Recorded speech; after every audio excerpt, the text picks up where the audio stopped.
Something's going on. It's not good. Air traffic controllers in California face a catastrophe. The radar controller said something like, Hughes AirWest 706, radio check. How do you hear me? no answer. A passenger plane with 49 people on board vanishes from radar.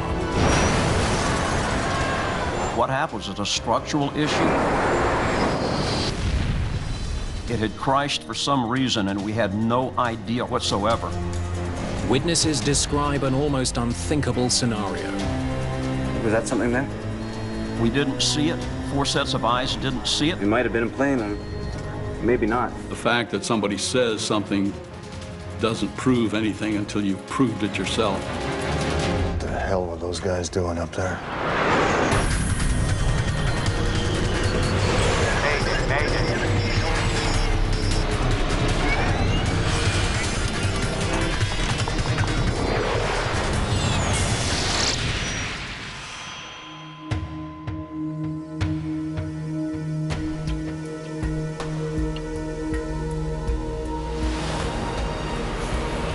Los Angeles International Airport. Hughes AirWest Flight 706 prepares for takeoff. There are 44 passengers on board. Their flight is a city hopper with stops in Utah, Idaho, and Washington State. Welcome aboard, folks. We'll be getting underway Any minute now. Captain Theodore Nikolai is in command today. Captain Nikolai had flown for the Air Force. He was pretty senior, so anybody who was flying with him felt comfortable because of his seniority. He knew what he was doing. Los Angeles International is one of the busiest hubs in North America. Controllers direct crews to follow specific air corridors on departure. AirWest 706 red, cleared for takeoff, runway 24 left. Climb via heading 250. Roger, 24 left, climb heading 250.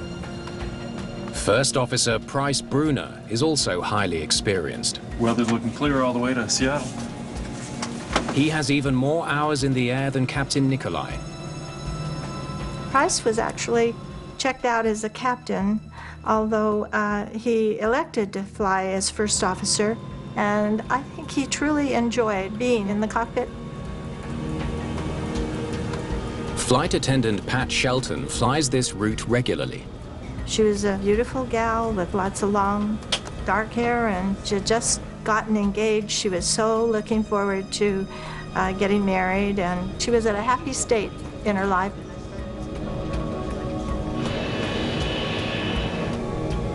Runway's clear.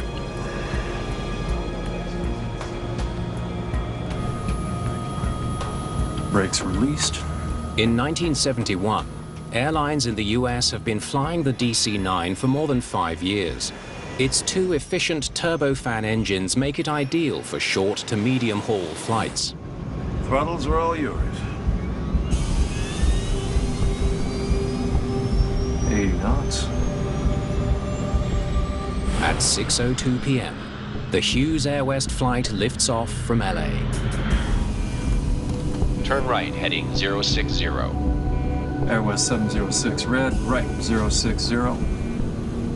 The heading takes the plane west over the Pacific Ocean before turning northeast towards its first stop, Salt Lake City. 4 minutes after takeoff, First Officer Bruner contacts a different control center north of LA. Los Angeles Center, good evening.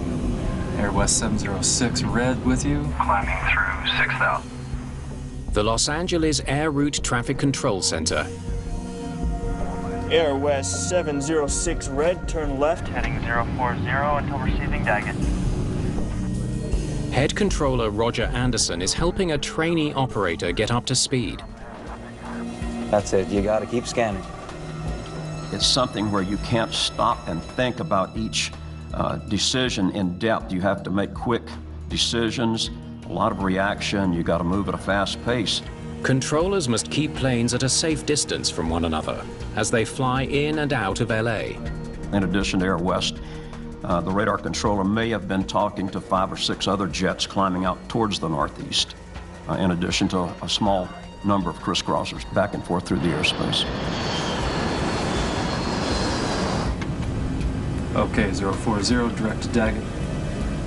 The controllers monitor the Hughes AirWest DC-9 on radar. They use markers called shrimp boats to track the position of every plane. Shrimp boats, this was before automation, and these were little small plastic markers with a pointy end, and we'd write on them with a grease pencil, and it would contain just basic information like aircraft call sign, sometime the assigned altitudes, as much information as you can squeeze with a grease pencil onto a little plastic marker.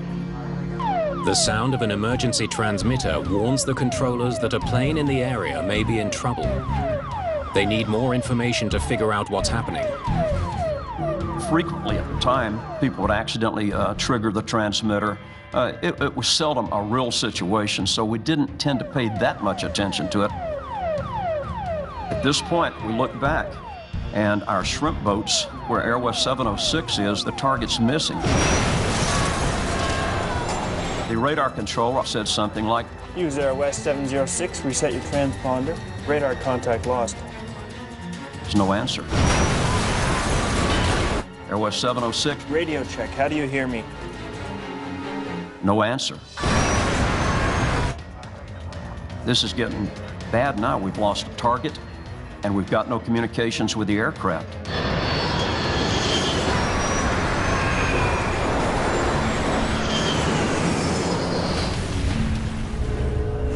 Anderson realizes the enormity of the situation when the crew of a nearby military plane radios in.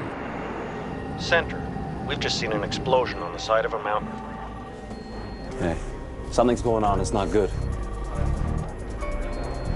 And he said, Center, I didn't see it, but my co-pilot looked out the window. He saw explosions on the side of the mountain.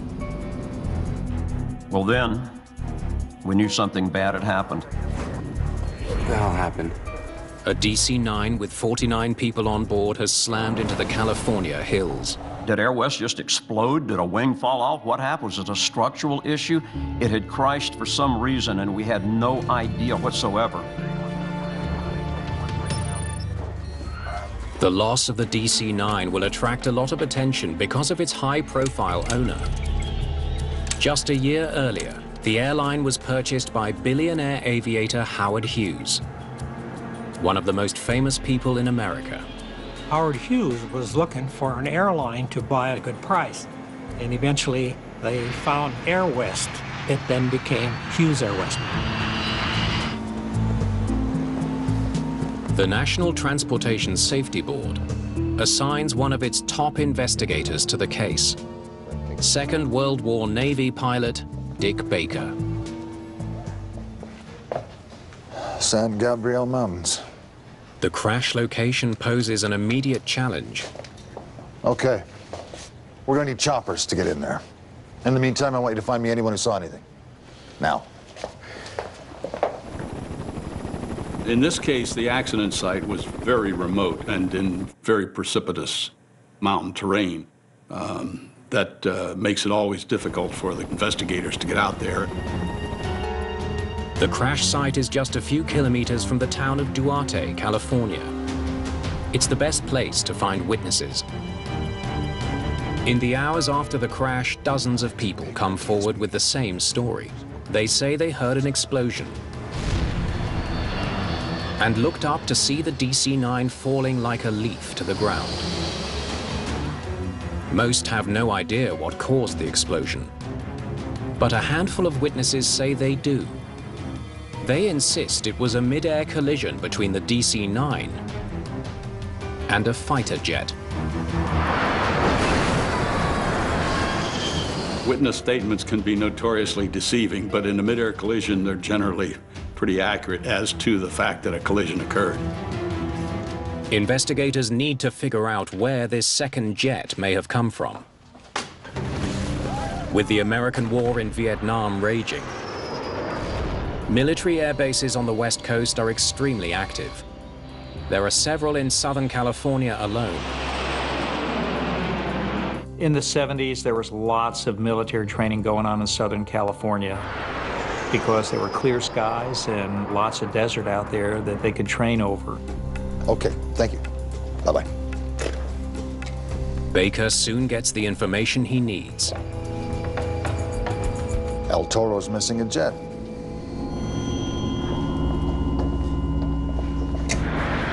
An F-4 Phantom hasn't made it back to nearby El Toro Marine Corps Air Base. It's the military's most advanced fighter. The two-man jet is capable of flying at twice the speed of sound and outmaneuvering almost everything else in the sky. It was simply the meanest aircraft on the block. It had a radar missile capability, so you could shoot BVR beyond visual range. It was high speed, more than Mach 2 capable.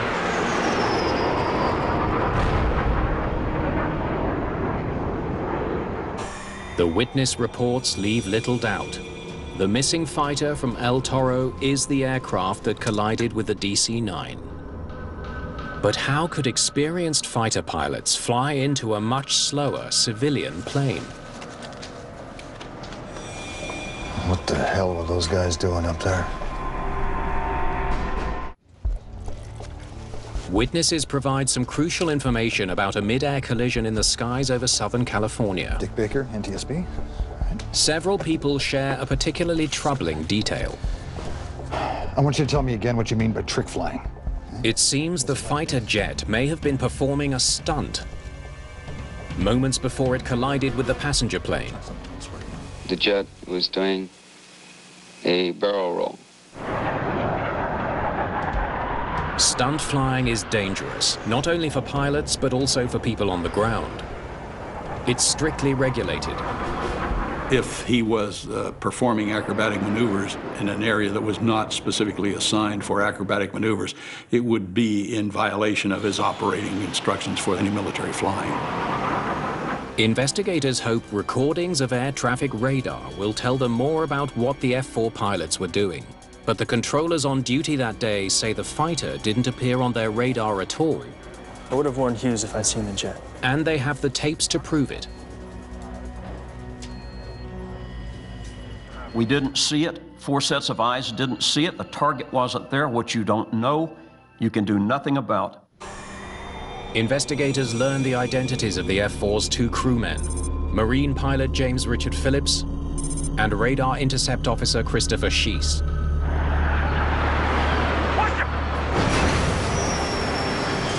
After the impact, only Lieutenant Sheese was able to eject from the doomed fighter. There's a time that you know you have to get out of the aircraft. There's no more fooling around.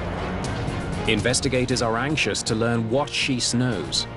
But first, doctors must check him for injuries. I would think if the other crew member did not survive, you'd feel horrible because you were a survivor. It's something that you made it, and the guy sitting just a few feet away from you did not. In Vietnam-era America, the involvement of a military jet in a civilian disaster sparks a public outcry. It was in an era of our nation's history that the military wasn't the most popular organization in the world. And so it does create greater tension in the investigation. The Marines send their own man to help with the investigation. Dick Baker. Lieutenant Colonel Jack Zig. Guess we'll be working together on this. He'll work with the NTSB to figure out how the 2 planes collided. These were good Marines. I doubt they were stunting. Well, let's figure that out. The wreckage may offer some clues about what happened, but recovering it from the remote crash site in the San Gabriel Mountains will take time. The rough terrain and dense fog have hampered the removal of bodies and the search for clues. It is very rough terrain, bramble bushes, rattlesnakes, and very steep canyons. This area was some of the roughest terrain that I had ever seen or experienced. The first rescue workers had to hike 6 miles to get to the scene. They reported only the tail section intact, no signs of life. Among the wreckage are the remains of 49 men, women, and children, the youngest just 3 weeks old.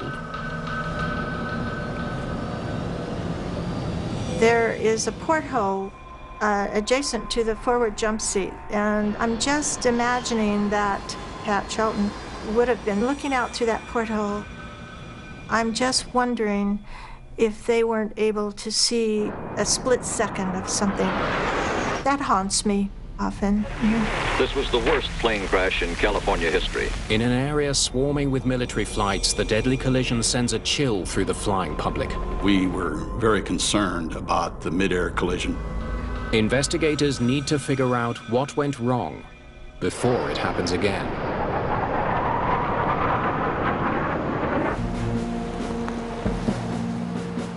A day after the crash, they get a chance to talk to the accident's sole survivor. Thanks, John. You send him in. They're eager to ask him to explain the maneuvers reported by the witnesses. There's a tremendous urgency to talk to any survivor of an accident, to get to them as quickly as possible, because they tend to build on news stories, so you don't get the clear, unfiltered description. Sit down, Lieutenant. We won't bite. What were you doing? Who, what, when, where, and why? Lieutenant Christopher Schiess is just 24 years old. He insists that he and his pilot were not stunting. He maintains the collision was not their fault at all. The DC-9 hit us. Like this. His nose to our tail. Hold on, back up a bit. Tell me exactly what happened.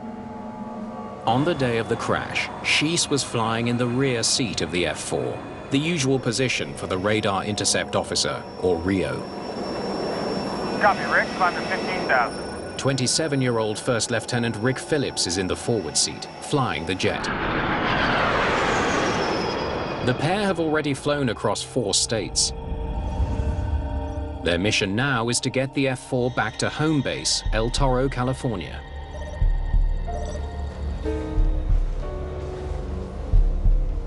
Climbed to 15,000 feet. Here. And we rolled over for a look around. An aileron roll? Yes, sir. Full 360. Schiess claims they executed a 360-degree aileron roll. They wanted to check for other planes flying above or below their jet. The F-4 Phantom had good visibility down over the nose, and anytime you wanted to look anywhere, it would just take a second to roll so that an area in which you didn't have good visibility, you could instantaneously get good visibility. After the roll, Schiess uses his radar to scan the ground below, part of his combat training. It's excellent practice for ingress either at night or in the weather, such that you could fly and use the radar to know where you were over the ground. He would have his head down in the radar scope doing ground mapping, and then the front seater would be primarily visual because he knew that he lost that extra set of eyes that was down in the radar instead of looking out for other aircraft in the C and B scene environment. That's when I first saw the DC-9. Came out of nowhere and slammed into us. 5 seconds later, Schiess ejects. I got out. Rick didn't. The radar observer who had bailed out, one of his first comments was that the DC-9 had hit them. So this kind of became an objective. Did the DC-9 hit the F-4? Did the F-4 hit the DC-9? Investigators know the F-4 was not equipped with a black box. They'll have no flight data from the fighter to help confirm Schiess's story. They won't get any clues from the Phantom's wreckage either. The high-speed impact obliterated the small jet. Hughes AirWest engineer Dave Knutson is brought in to see if the young lieutenant's story holds up. Not unlike an intersection on the ground, generally speaking, the one who gets the intersection first, climbing through 15,000 feet, tends to have the right-of-way. So that seemed to be kind of an overwhelming drive to determine that. Wreckage from the DC-9 might explain which pilot was at fault. The task began to find a place where we could rebuild the airplane. In this particular case, it was a factory where they had put fiberglass together. For whatever reason, they left hundreds of C-clamps. These could be handy. Plus there were overhead cranes, which was ideal for reconstructing the airplane. Knutson hopes putting the DC-9 back together will help him understand exactly how the two planes hit. We knew that there was a mid-air collision up there. The objective was to the extent possible, to rebuild the remains of the airplane to help in the investigation as to what actually happened up there.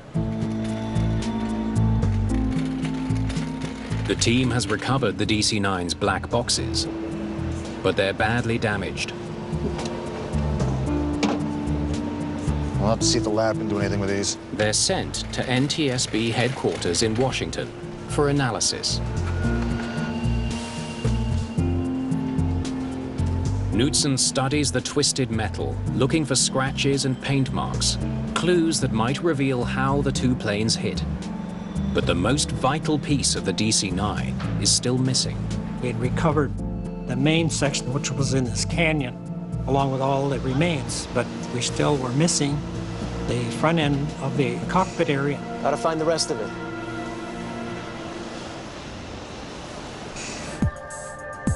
In Washington, the lab is also having mixed success.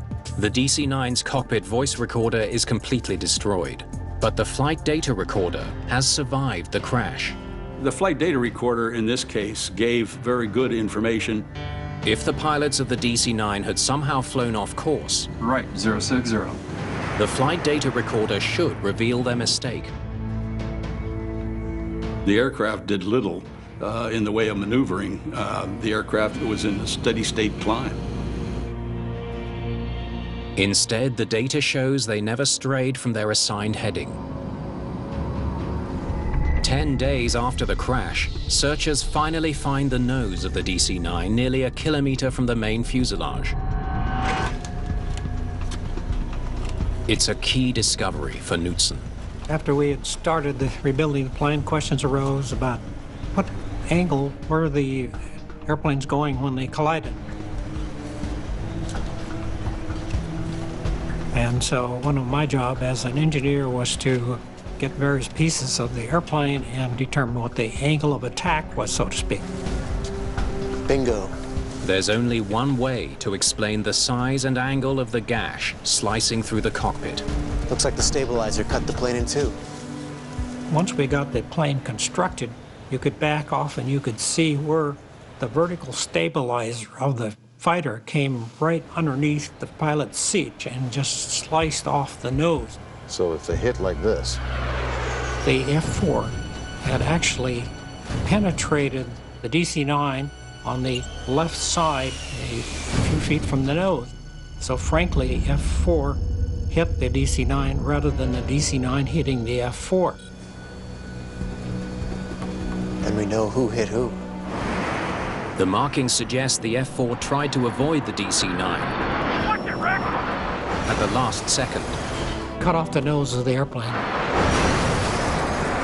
And that took away all the controls, and the airplane, as some of the observers on the ground said, it was like a falling leaf until it hit the ground.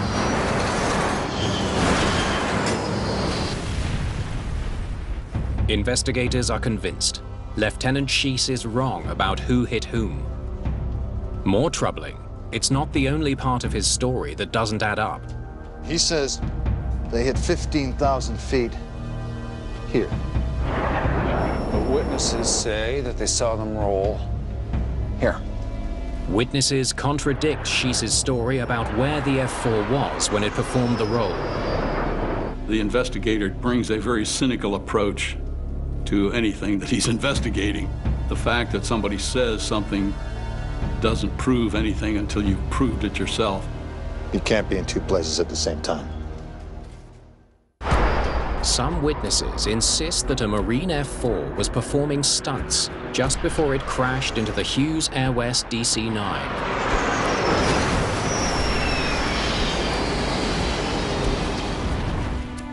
It's okay.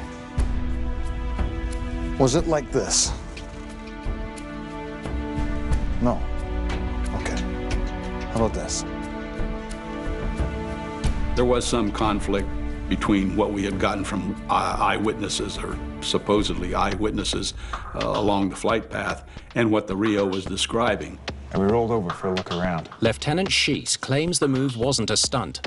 An aileron roll? He says it was a safe, standard maneuver called an aileron roll. Yes, sir. Full 360. I could best describe that as simply flying in a level, upright position and placing the stick either to the left or to the right, and the aircraft rolls about the longitudinal axis. During an aileron roll, the jet flies in a straight line at a constant speed. But during a barrel roll, loops are added, so the jet covers less ground in the same length of time. Investigators should be able to figure out which maneuver it was by reconstructing the F-4's flight path. We actually flew the route of the flight and were able to duplicate the aircraft's progress along the flight path. Lieutenant Schiess's recollection of the flight. And she says that they were here 2 minutes before the crash. Is combined with witness sightings of the plane. And an eyewitness who checked his watch says he saw the plane here 1 minute before the crash. That looks like a straight run to me. From the ground, it would have been easy to mistake one maneuver for the other. There was no indication that he was what you would classify as a hot dog or undisciplined in his activities. I'm sure that they were more interested in getting home than they were in, oh boy, I've got an airplane and an hour to kill, and watch this, or something of that nature. But something still doesn't add up. The F-4 is an incredibly nimble aircraft. It can turn much more sharply than any commercial airliner. For the F-4, minimum cruising around airspeeds, we're in the neighborhood of a minimum of 300 knots, and that would enable us to at least do an initial 5G turn if an airliner popped up in front of you. If the F-4 wasn't stunting, why couldn't it avoid the much larger and less nimble DC-9 in its path? Investigators study the basics. The weather. It was what I would classify as a typical Southern California day. There were no obstructions to visibility. We're missing something. We need Schiess back here. I don't believe that the initial descriptions by the Rio of his flight path and what activity had taken place was in any way in error because of deliberate action on his part. I think he was very much in shock as a function of the event he had been through. Okay, Lieutenant, let's go back to the very beginning. What were you doing before the flight? Before the flight, we were at the base in Fallon, getting the F-4 looked over. On the afternoon of June the 6th, the young officer is 600 kilometers from Los Angeles at an airbase in Nevada. His F-4 Phantom is one of a group of fighters that's been practicing air intercepts over the western United States. They were en route from Fallon Naval Air Station up in Nevada back to Marine El Toro in the South Los Angeles basin, relatively close to LAX. Just needed some guidance with an oxygen issue and we were good to go. Oxygen issue? Investigators learned the F-4's high-altitude oxygen system was leaking. So there's no way to fix it at this base? Mechanics in Nevada couldn't fix it. Sir, it's Lieutenant Schiess. Yes, sir. Will do. Yeah, they still want us to head back to El Toro. To avoid using the broken oxygen system, just keep it nice and low. They've been ordered to fly at low altitude. And that's what we did. At 5:15 p.m., the F-4 takes off. Pilot Rick Phillips cruises lower than he ordinarily would. If it hadn't been for the oxygen problem, he could have flown much higher and clear of commercial traffic leaving Los Angeles. At around 6 p.m., the pilot needs to climb to avoid the mountains ahead and get above a layer of haze. Copy, Rick. Climb to 15,000. The crew in the F-4, they climbed from, I believe it was about 1,500 to 15,000 feet. You could certainly do climb rates of 10 to 15,000 feet a minute easily in a Phantom. Baker wonders if the rapid increase in altitude could have brought on a dangerous condition known as hypoxia. Hypoxia will degrade your visual acuity. It's a deprivation of oxygen to the brain. It slows down your thinking, and that's not good in a tactical high-speed aircraft. Marine Corps investigators, the system is for the masks, are familiar with the F-4's design. And this one here is for the cabin pressure. They know that the problem with the oxygen system would have only affected the masks. And those are only required at very high altitudes. At 15,000 feet, there should have been plenty of oxygen in the cockpit. The pressurization system of the aircraft would have held the cabin altitude well below 10,000 feet. So there was no requirement for the oxygen from a standpoint of physiology. The crew was not hypoxic in any way, shape, or form. The cause of the collision remains a mystery. There's a basic concept in aviation called see and avoid. It's every pilot's job to watch out for other planes.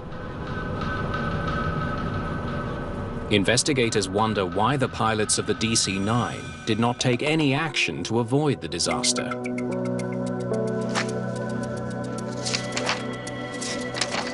Not much here.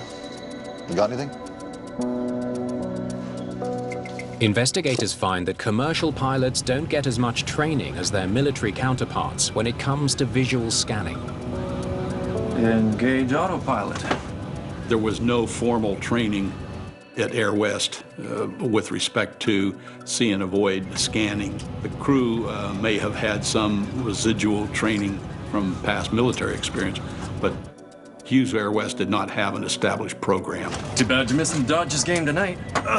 This year, they're going all the way to the World Series. Not if the Giants can keep it up.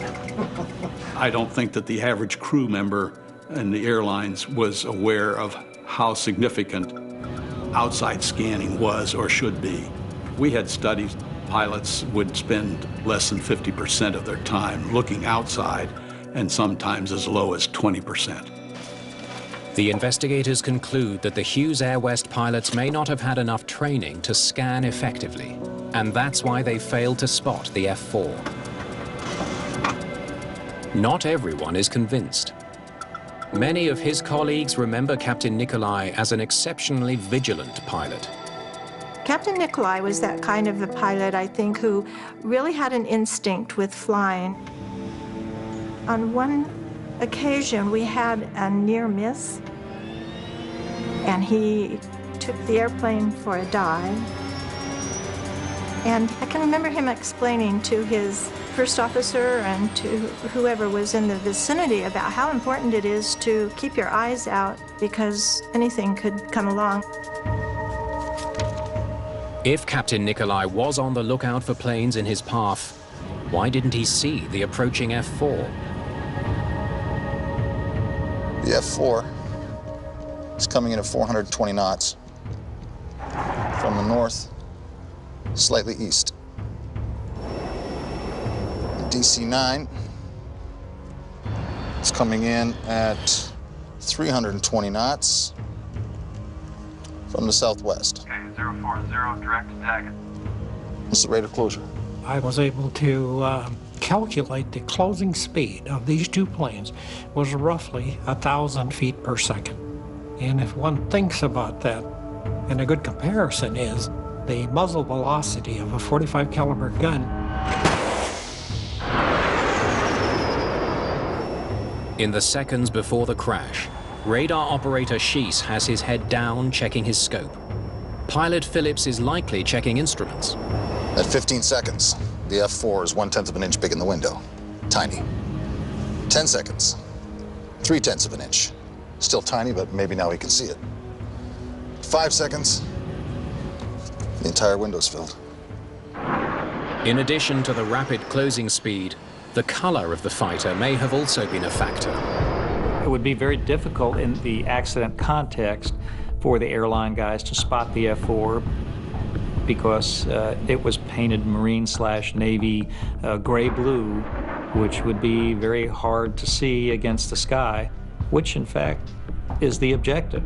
The probability of these two aircraft, either one, detecting and avoiding the other was slim and none. Investigators suspect the design of the DC-9 cockpit, with its wide window dividers, may have made the visibility problem even worse. You can't see it here. Or here. The F-4 would have been hidden. Or here. By the window posts. It's completely obstructed. For close to 25 seconds. It's virtually impossible for the DC-9 crew to have detected the F-4 as it approached. Just another hazy day.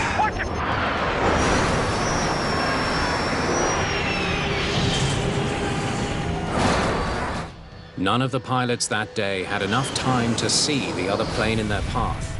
But air traffic controllers are supposed to make sure planes fly at a safe distance from each other and prevent collisions in the sky. AirWest 706 red, turn left, heading 040 until receiving Daggett. But they didn't see the F-4 either. Why did the F-4, the Marine aircraft, not show up on the radar? The fact that the DC-9 was under radar control at the time raised many questions about why did they not give warning or a traffic alert to the DC-9, which was their primary responsibility of the air traffic controllers.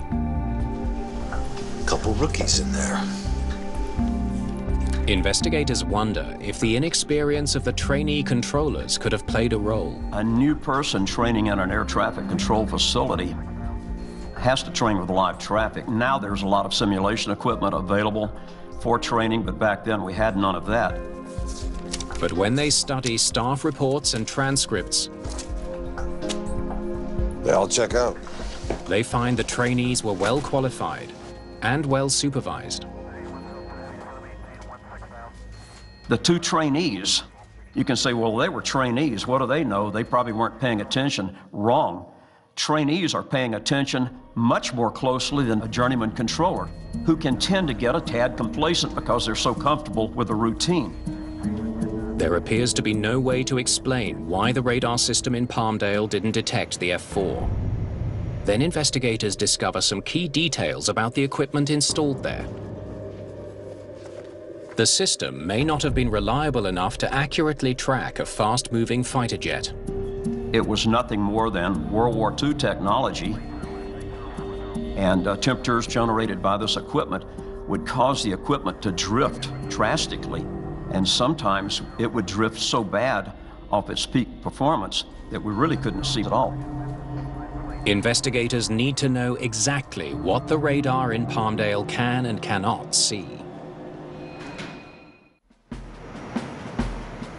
Investigators conduct a radar test. They fly an F-4 along the route Sheese and Phillips took to see whether it can be picked up by radar in Palmdale. Was that something there? The F-4 is traveling almost 500 miles an hour. The F-4 does 6 runs. The controller can barely track the fast, stealthy fighter. It might have been a plane, or maybe not. It could just be interference that was shown frequently on the radar, ground clutter, who knows what. A single blip means absolutely nothing. We have to have a history of blips to see that it's actually traffic. They conclude it would have been almost impossible to detect the Marine F-4 as it streaked across the sky. He's all alone, and no one knows he's there.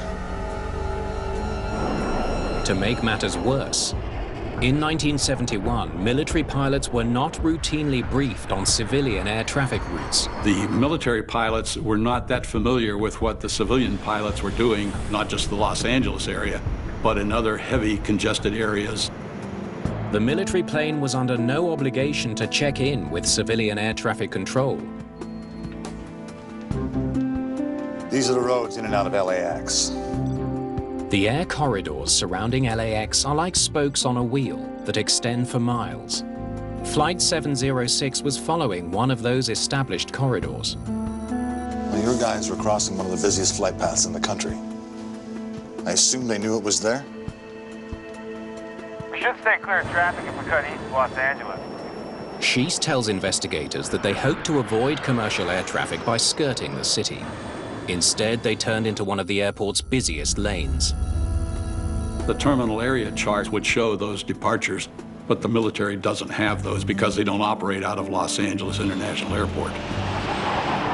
The question I have in my mind is, why did the F4 crew, why did they not get a hold of an air traffic control guy to let them know where they were and what they were doing?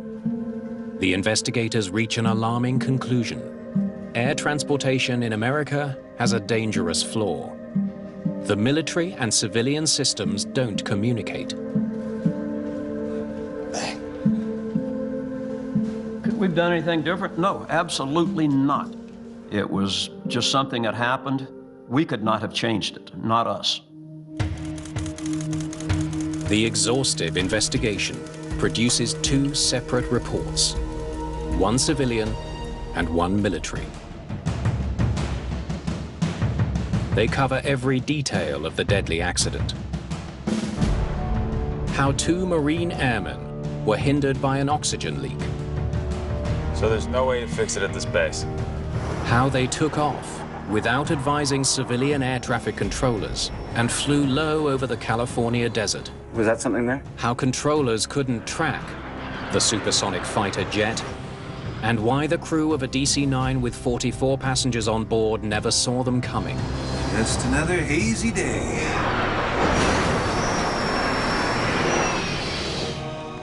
The reports lead to important changes in the rules governing aviation.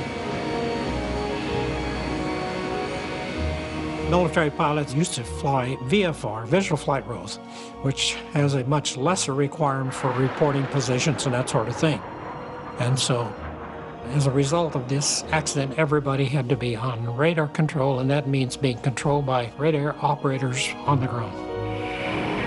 Military pilots are now advised of all restricted air traffic zones near commercial airports. The size and shape of the zones has also changed. There was a continuum of revision to restricted airspace into what we call the upside-down wedding cake. No longer merely spokes from a hub, restricted airspace at busy airports now surrounds the entire terminal. Hughes AirWest was sold in 1980 and eventually folded into Northwest Airlines. But the legacy of the airline's deadliest accident endures.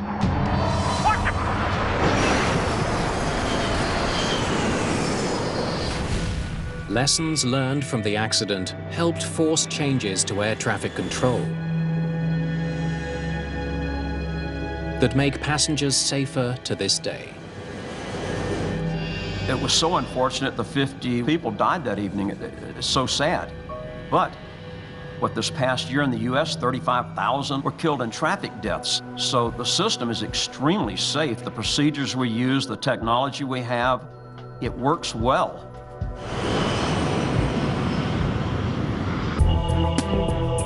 Air crash investigation is back after the break when aviation experts turn to an ingenious experiment to uncover the full explanation for a plane's icy end.